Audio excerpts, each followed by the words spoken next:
There are things this monitor does for Lumix cameras that I've honestly never seen another monitor do at $299, and there are things it hands to Sony users that it does not give to Lumix users like myself. I called Portkeys on that directly, and the answer is in this video.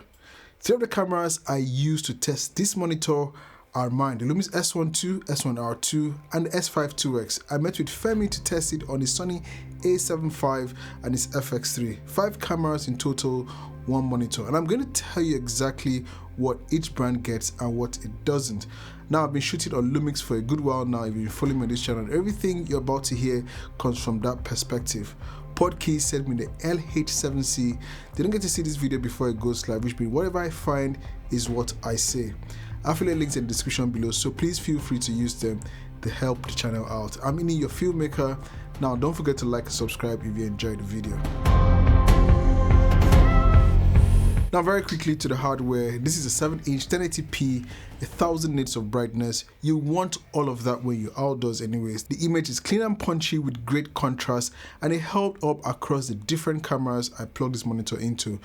Build wise, this is a lightweight plastic monitor, and I'll be straightforward with you. I actually prefer it to metal for a 7-inch monitor, as it's noticeably lighter than my 5-inch Blackmagic Video Assist 12G HDR monitor.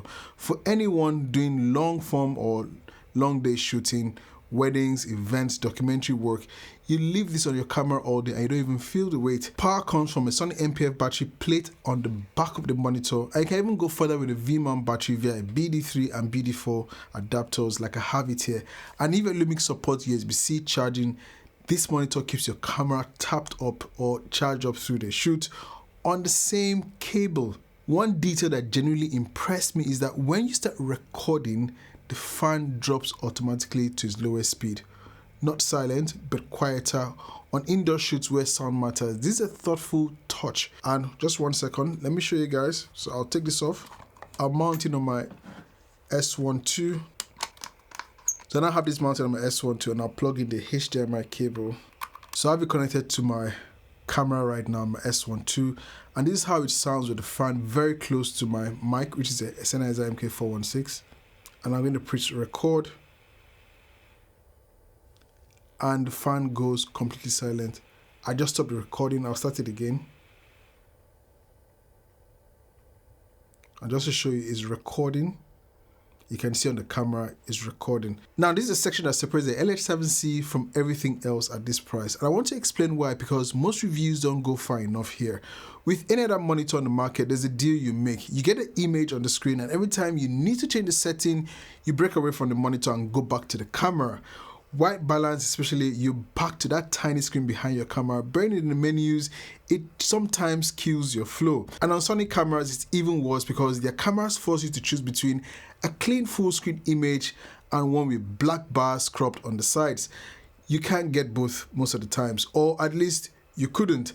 The LH7C connects through one single cable, the TA03Y, which combine HDMI and USB-C in a single connection, one cable in, and the monitor recognizes your camera within seconds. Your key settings apply along the top and bottom of the screen: aperture, shutter, ISO, white balance, focus, zoom in and out. If you own a proper zoom lens, it works. All tappable from the monitor. You can even trigger recording from the screen like I earlier showed you, and the full uncropped image stays on the screen the entire time. Now, on my Lumix cameras like the S12, and this is the part I was most invested in, everything responded well.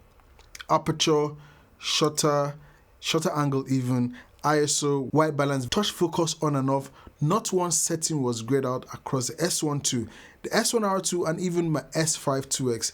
The one limit in video mode which is normal, is that you can adjust the exposure value, the EV, from the monitor, but in photo mode, that works. So I thought I should just share that with you.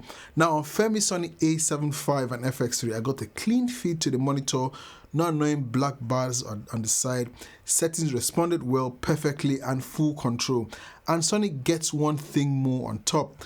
I'll get to that in a moment. There's also a wireless version in the Portkeys range, LH7P, if that matters to you on how you build your camera rig. Now, this is where the score changes, and this is the section I went to Portkeys about. Both Lumix and Sony get touch to focus.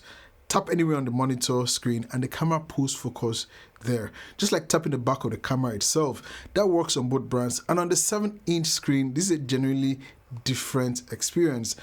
But Sony gets something else. On Femi's A7V and FX3, you can grab the camera's tracking box on the monitor screen and drag it wherever you want. A face, a subject, something's moving across the frame, you drag the box to it and the camera locks on and follows. You can switch between different AF modes from the screen, change focus areas. It is the most complete focus control I've seen from any external monitor. But there's a slight lag on the monitor display when tracking is active, not on the focus anyways, but on the display. And this is something worth noting before you buy. It's not a big deal. Now, Lumix cameras like the S1 II, there's no focus tracking. And I want to be direct about this because every Lumix shooter watching this is going to ask if that is possible.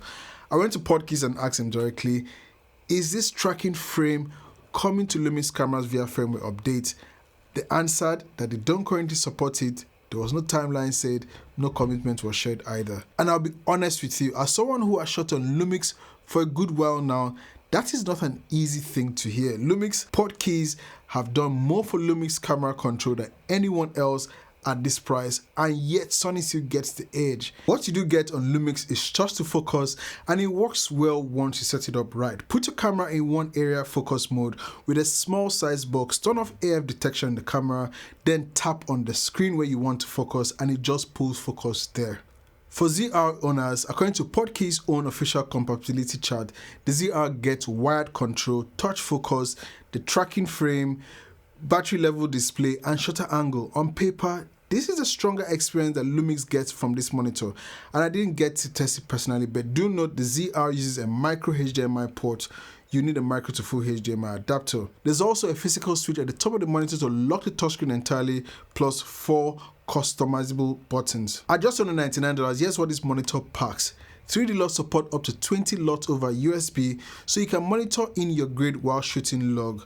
Portkeys also includes a USB-A stick, so you can load your custom LUTs, anamorphic disc squeeze with 9 presets and one you can customize: crosshairs, grids, guides, gesture zoom, display flip, peaking at low, mid or high sensitivity with specific values for each range, and the full exposure toolkit, luma, waveform, RGB waveform, histogram, zebras, false color. All of them are customizable, movable on screen, resizable, and with adjustable transparency. Now, one honest is that the input resolution maxes at DCI 4K at 30 frames per second and 1080p 60. If you're pulling 4K 60 from your camera, it will be downscaled at the input, which should not be a problem for most use case scenarios, but worth knowing before you buy. Now, here's the feature that for me alone justifies buying this monitor, and I want to teach you this properly because more videos on this gloss over it, and you've been seeing it throughout the start of this video.